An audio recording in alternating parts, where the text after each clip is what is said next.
Hey there, folks. I'm joining you from my closet. I just put the baby down to bed, and I put my preschooler. I guess that's what you call a 4-year-old. I put my preschooler to bed, and I wanted to record a video, and this was just the only time I could make it work. I wanted to go back and start at the very, very beginning, which is how we first got into fostering in the first place. I know I said in the last video that this is like a really hairy kind of subject and it doesn't really have a clean answer. And that might still be true, but I think it is important to have that conversation right from the get-go. I think it lays the foundation and sort of sets the priorities when it comes to fostering. Okay, so the question is, how did we get into fostering? What made us decide to foster? And in the course of telling this story, I'm also going to throw in some conversation around ethical concerns that kind of came up for us throughout this process. I have always wanted to adopt. Okay, so part of telling this story is confessing to really embarrassing and ignorant parts of my past. And also, let me just preface this video by saying that I speak for myself. I don't speak for my husband, even though he is along for this ride with me. But everything that I'm sharing and expressing is just reflective of my own thoughts and feelings and opinions. And I say that because he and I don't always agree on everything. Obviously, we're two different people. Okay, so starting from the beginning, I have always wanted to adopt. This was something that I'd wanted to do since even before getting married. I remember, I had a friend tell me that she remembers going into my room and seeing books on adoption from way back when I was still single. I don't remember that, but she remembers it. I am ashamed to admit that the idea of a rainbow tribe really appealed to me. Think modern day Angelina Jolie, but back in the day, think what's her name? Mia Farrow. Just this idea of adopting kids from all different places, and just really opening your home to this very diverse, rich group of children. Highly problematic thinking, very romanticized, very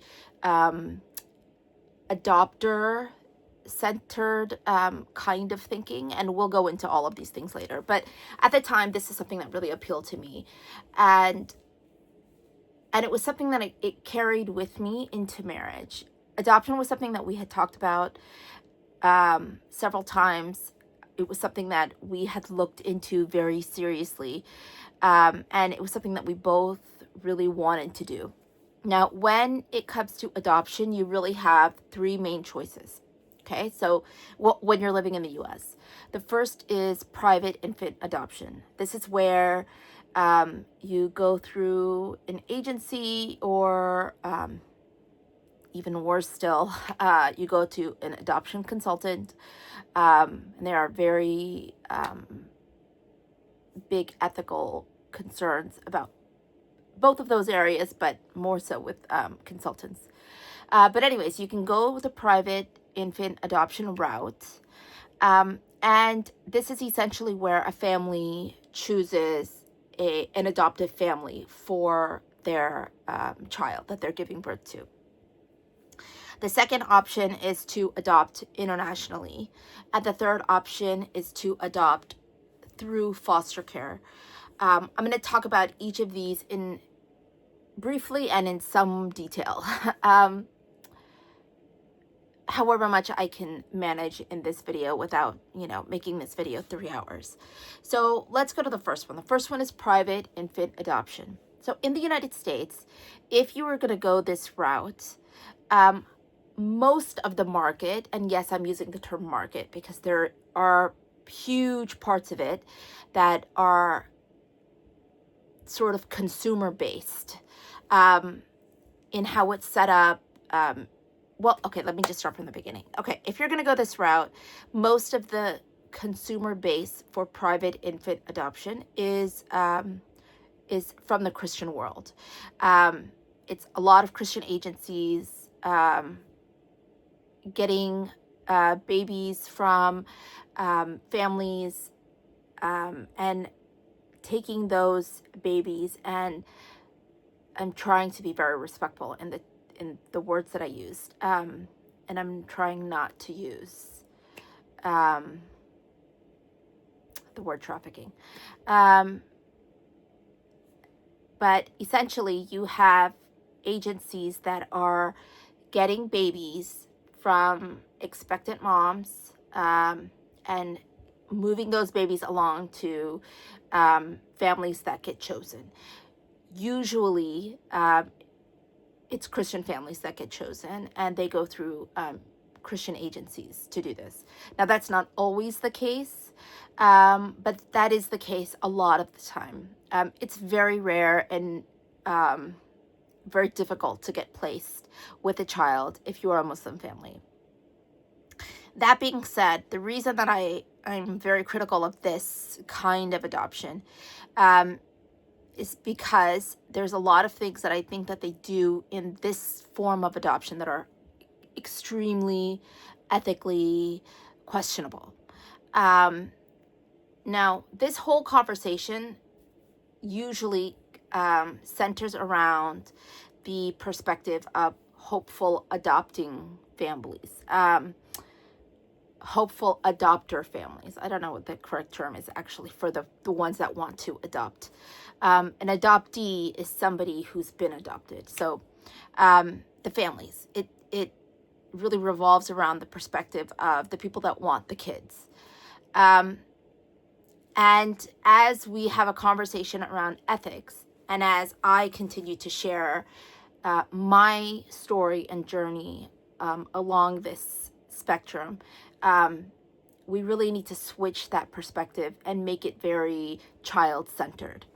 So when you look at private infant adoption, there is not a lot of therapy or counseling or support given to the mothers prior to having the baby, in the sense that she might be given shelter, she might be given financial support, but she's not given psychological support. She's not given support that allows her to feel as though keeping the child is an option. It's very geared towards coercion and feeling obliged towards the hopeful adopting family, the hopeful adoptive family. It's sort of set up so that favors are being done. There's a sense of guilt. There's a sense of, you owe them something. You've gotten their hopes up. It's just coercive in nature. Many times. Now, that might not always be the case, but many times it's done in a very coercive, because it's a business, and they are in the business of getting those babies to hopeful adoptive families.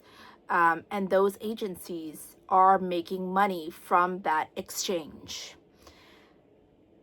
So already there's an inherent conflict.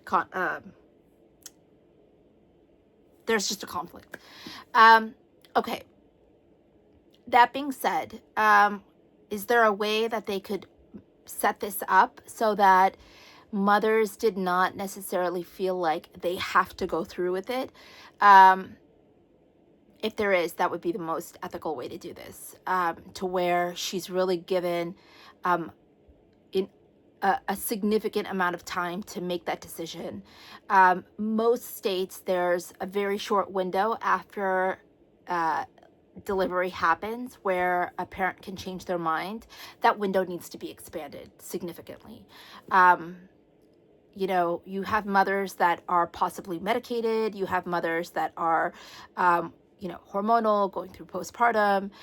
There's a lot of things to take into consideration when you're looking at consent, and how ethical that consent is.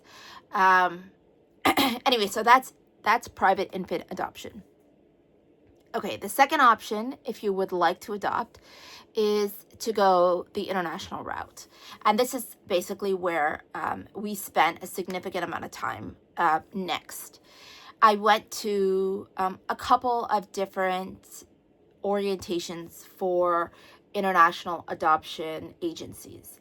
And I did speak to a couple of different Muslim adoption agencies. Usually when you go the international route, there's sort of a list of requirements. It's going to cost this much money. It's going to require this much of a stay in the country where you're hoping to adopt. There might be demographic requirements or parameters, like the people adopting might have to be married. Some countries allow single parent adoptions, some don't. And the list of countries that, like, for example, in the United States, that they approve visas for, that list is limited to a certain number of countries. But there's an in-country residence that is required. There might be multiple trips to that country required. There's just like a list of logistical things for you to check whether or not you are able to meet those requirements. So when we first started looking at international adoption, and then there are different costs. So we spent a really significant amount of time looking into international adoption.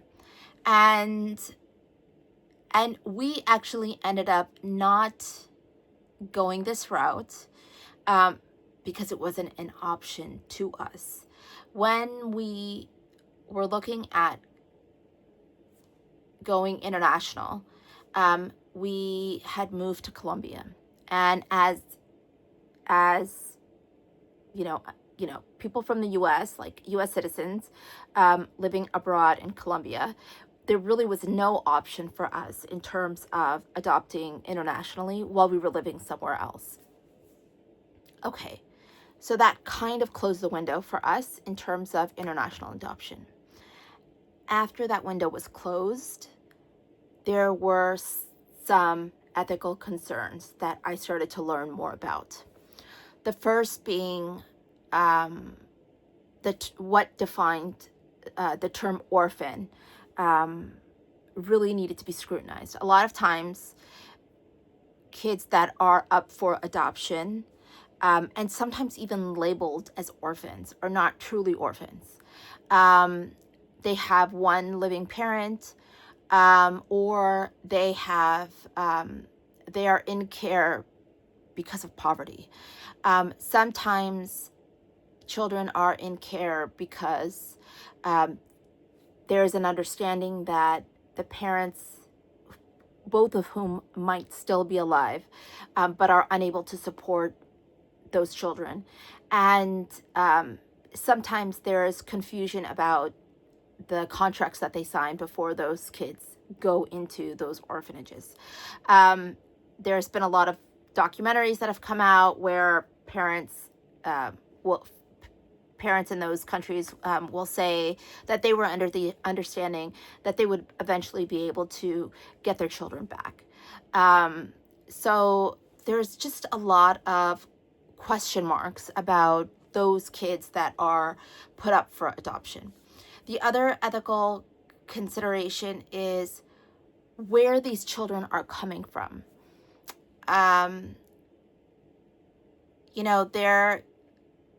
They're, and even in the Muslim agencies, and I don't want to accuse anybody of doing anything dishonest, all I'm saying, all I'm doing here is just raising concerns and starting a conversation that I think needs to be had if we are going to really consider adopting internationally. One of the agencies that I spoke to told me about a pretty significant increase in the number of children available for adoption in this Muslim country. When I asked them what led to such a significant increase, I mean, you know, it's not wartime. I mean, even if it was wartime, children are not allowed to be adopted during wartime. But if it was during wartime, that would give an explanation for why there's a certain surge in orphan children. But there was no explanation, and that's a cause for concern. If you know, when you look at poverty around the world, and this is kind of like where that bigger conversation around ethics, because a lot of times it does revolve around poverty. If you have a situation where you have large numbers of people living in poverty, and people are getting money for the sale of a child, well, that's child trafficking. That's, you know, commodifying a child's life. And if you don't know where these kids are coming from, how do you know that that's not happening? There's just a lot of ethical considerations to really look at if you are going to adopt internationally, regardless of which agency you go with. The other thing to think about when you adopt internationally is how ethical it is to remove a child who's already being removed and separated from their familial bond, and with the loss of that family, also, you know, with the loss of the physical blood of relatives, there also is a loss of something called genetic mirroring.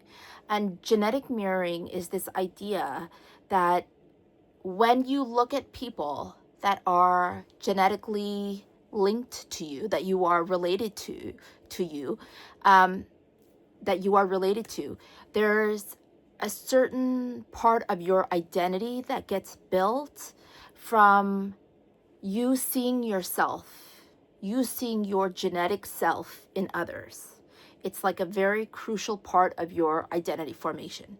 So when we take children away from their family, we don't just lose that physical, you know, bond of kinship. We also lose that genetic mirroring, and along with that, we also, if you're taking a child away from their culture and their people, there's an even more significant loss, right? So now you're talking about like compounding layers and layers and layers of loss. So the question becomes, how ethical is that? Now, on the flip side, you know, somebody would argue, well, these kids need to be taken care of. And while that may or may not even be true, you know, we still have to look at what is the most ethical way to take care of these children.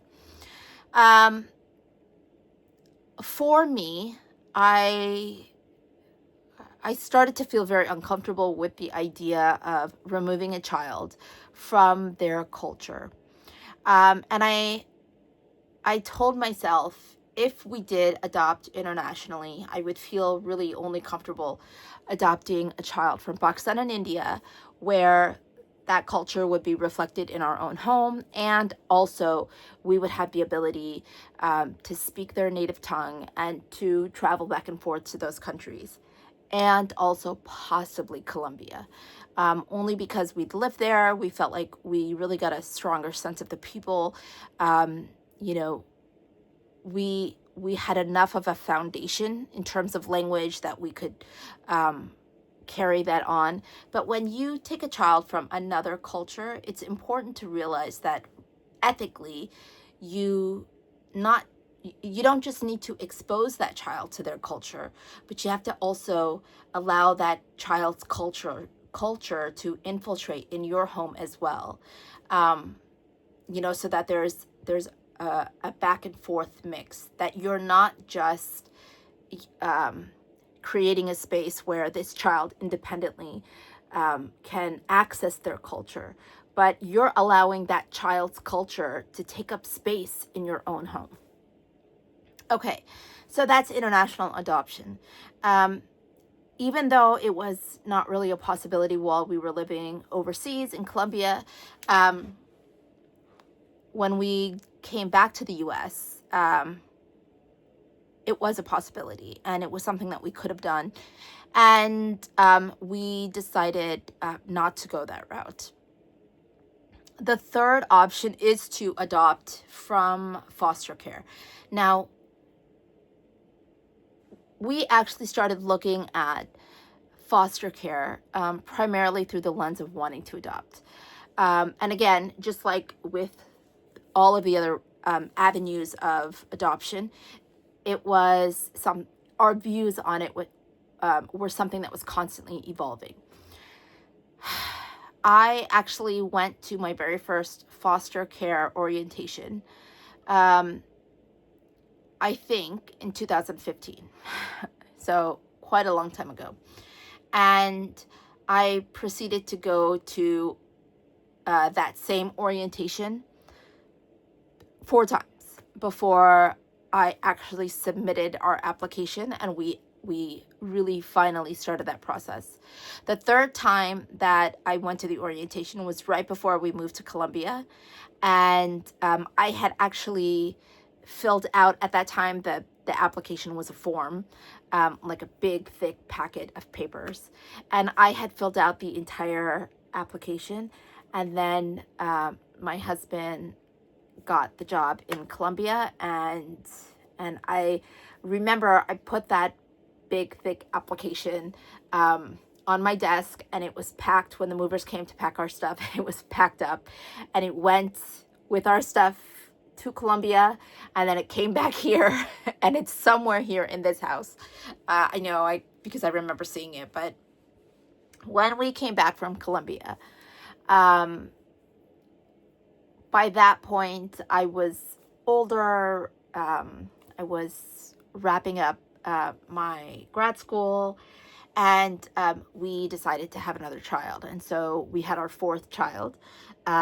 He was born in 2022. And I thought, okay, I'm good, I'm done. And then shortly after he was born, I said to my husband, I would still like to do the fostering thing. Having gone to that first orientation in 2015 till we actually started the application process, which was in 2023, I had sort of gotten used to the idea of fostering.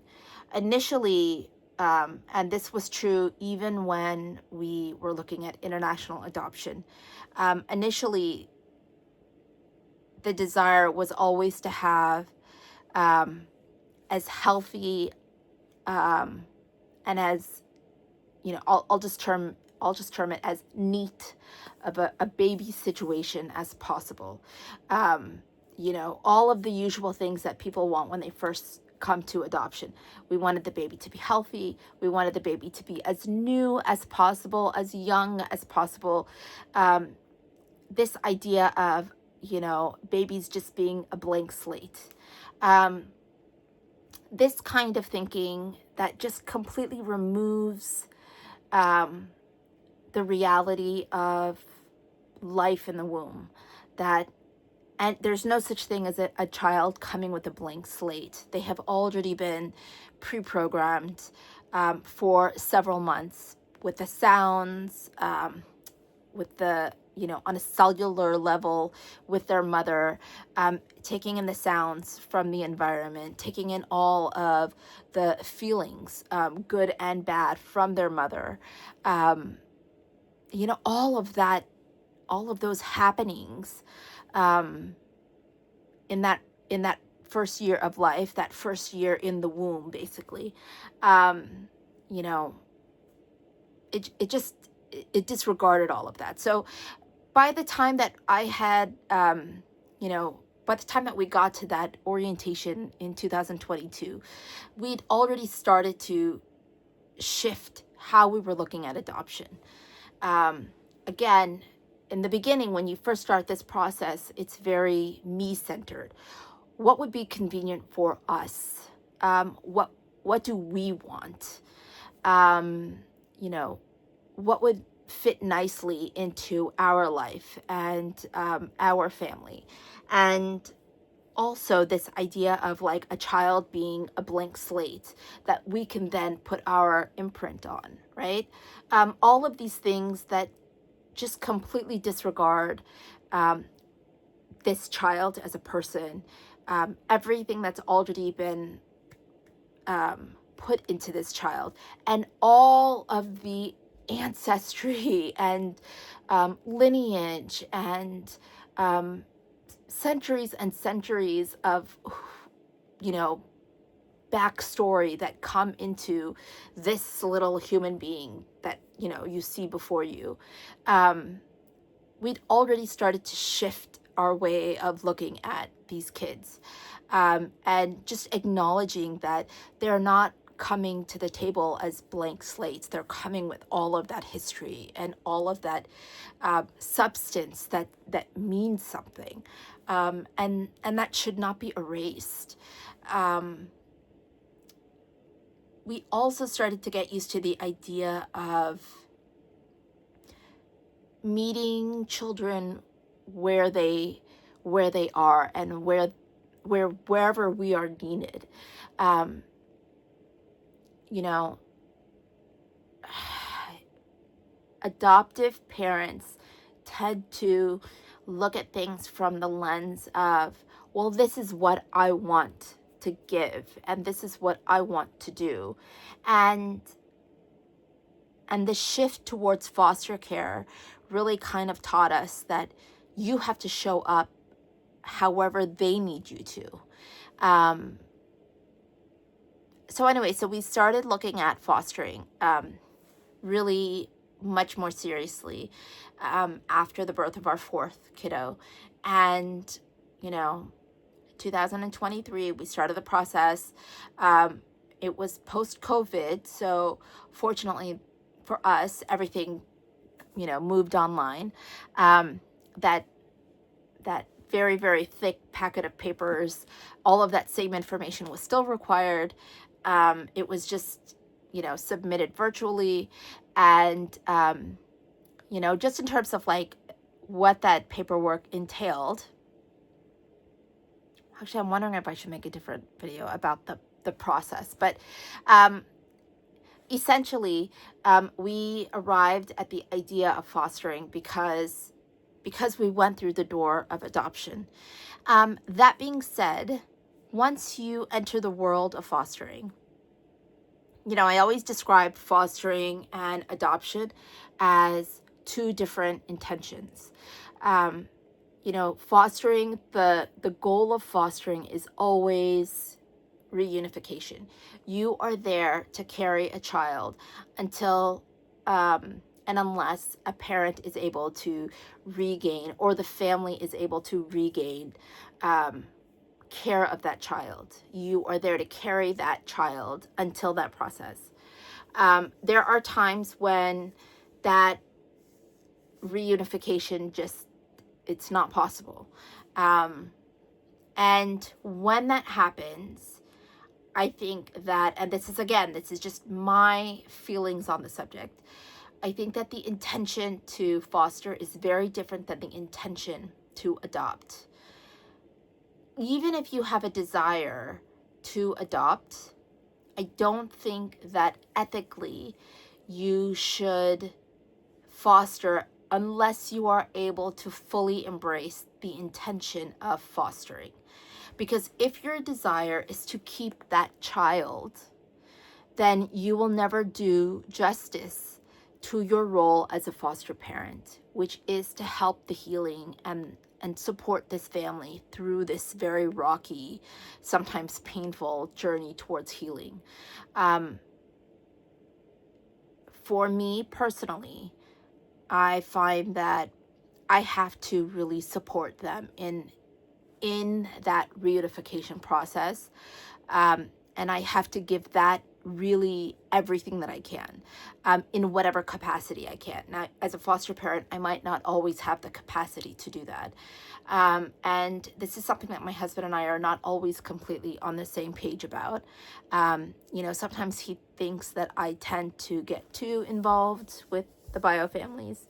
And that sometimes I need to just know my place, and I need to just focus on taking care of the kids.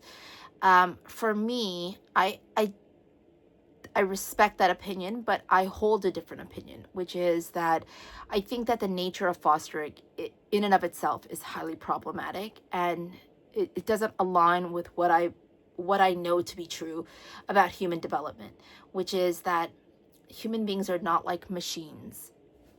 We're not robots. You can't, take us apart, tinker with the individual pieces, and then put them back together, like we are in a factory or whatever. For me, foster care sometimes loses that human component, that human care and regard. And so even though my job for all practical purposes is just to be the babysitter, it's just to be the caregiver of the child, I like to see myself as somebody who perhaps can be of some help to the humanness of foster care.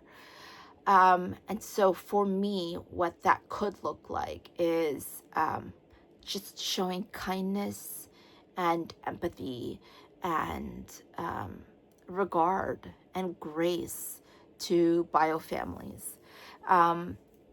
It could mean giving them some encouragement. It could mean assuaging any worries that they might have, or jealousies that they might have, or just helping them with any emotions they might be having. I know that it's not in my realm of control how they feel, but sometimes I want them to put all of their focus and energy on what is required for them to heal their life and get their babies back. And so if I can make that ride a little smoother for them, I would be happy to do that.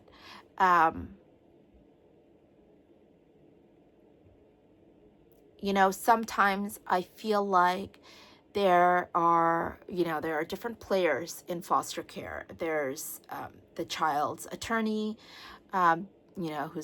who a lot of times is the guardian ad litem. It's like the person who's there legally on behalf of the child. There can be a CASA, who's basically a child advocate, who's there to really sort of be the neutral eyes of the judge, and to really sort of see what's going on, on behalf of the judge. There's the caseworker, who's there to represent CPS or DFPS. There's the biological family, and then there's us. There's all these different players, and sometimes I feel like, you can help in certain ways. Like, for example, you might have a caseworker who perhaps is not doing their due diligence in terms of looking for family. So maybe you mention that to the child's attorney, the guardian ad litem, just so that they know, hey, there might be potential family that's, that hasn't been explored yet. There's little things, that I feel like you can do to sort of support the family. Again, my husband and I don't always agree on this. Usually kind of sit and we talk through what moves I'm going to make and what conversations I'm going to have, just so that, you know, I can make sure that he's on the same page and he's supporting whatever it is I'm trying to do. But I don't know. I feel like I don't like this is the system, you know, for helping these families. You know, there's something about foster care where you see patterns repeating. You see foster kids growing up and then their children going into care. And when you see that pattern cycling over and over again, you know, a little light bulb goes off and you start to think, there's something not right here. It's not fixing anything. It's not healing anything. It's not, you know, something is broken and it's continuing to break generation after generation. So it's hard for me to sort of advocate for the foster system. That being said, there are a lot of children in foster care who do need to be taken care of. And I say this all the time. I think that Muslims would make, and I think they do make, the best foster parents, because, you know, it is a part of our faith that we respect lineage. And even in adoption, we never usurp the rights of family. We acknowledge lineage. We don't, you know, there's this culture of erasure when it comes to adoption in the West, where, you know, even birth certificates are changed, which when I first heard that, it just blew my mind. But there's just this complete and total erasure of biological family that to us is so unethical as Muslims. You know, like we have a lot of respect for lineage, and also we have a lot of respect for people's rights.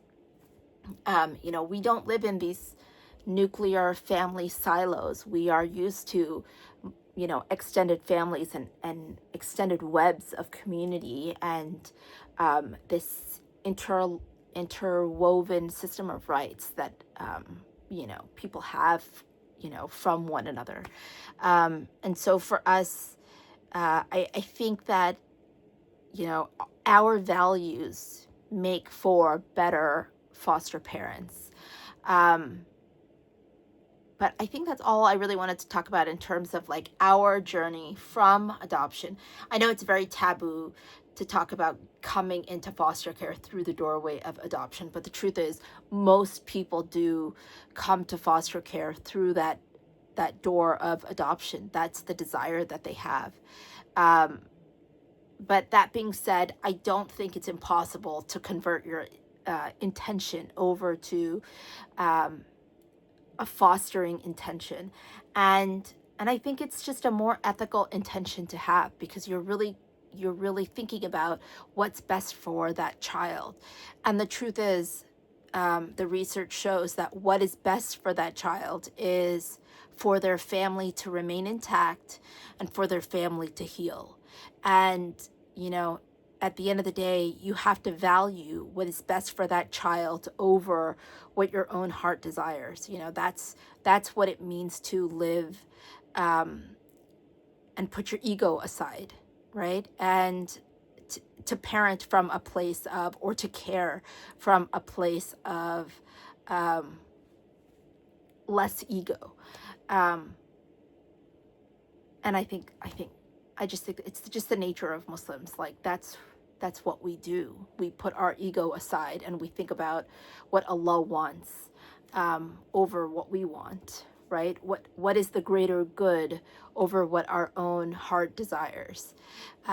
So I think in that sense, you know, we would make the best foster parents.